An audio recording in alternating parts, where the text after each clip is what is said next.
Nobres colegas, achei oportuno me manifestar nesse momento, né, em nome da nossa bancada do PCdoB. Nós somos favoráveis, né, a essa solicitação, proposição do vereador Caleb. E volta e meia fazemos debate nessa casa sobre o papel do Estado, vereador Caleb, sobre o papel da sociedade. E muitas vezes, pelo fato do Estado não cumprir o seu papel, a sociedade acaba tendo que fazer cada vez mais e mais, né, funções como essa, de prestar algum tipo de apoio, de também fazer ações em relação à questão da segurança alimentar. E é importante que a gente possa falar também que muitas vezes as pessoas que estão desalentadas, as pessoas que estão sem esperança, as pessoas que precisam de força de alguma forma pelas dificuldades da vida, acabam encontrando na igreja e nas organizações a sua fonte de força, de fé, enfim, uma forma de poder seguir, né, sabendo que o dia a dia e a vida muitas vezes impõem dificuldades. Então, que no coletivo, que na sociedade, nós possamos encontrar uma forma de se fortalecer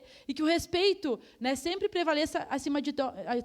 de tudo, né, em relação a nós, e que, independente das religiões, que as religiões também possam ser respeitadas e que a gente possa, né, fazer com que a sociedade seja um complemento, mas que o Estado fortaleça as suas ações para que a gente não tenha que ficar, muitas vezes, fazendo aquilo que as pessoas deveriam ter como básico. Então, essa organização, né, que acabei conhecendo aqui pelos debates da casa, possa ter o seu espaço na sociedade, possa se fortalecer para poder prestar o apoio que muitas vezes as pessoas precisam. Importante dizer, senhor presidente, que esses são, né, volta e meia a gente debate aqui também, é política e religião, as pessoas dizem que política e religião, por exemplo, a gente não discute, mas, na verdade, nós precisamos discutir, sim,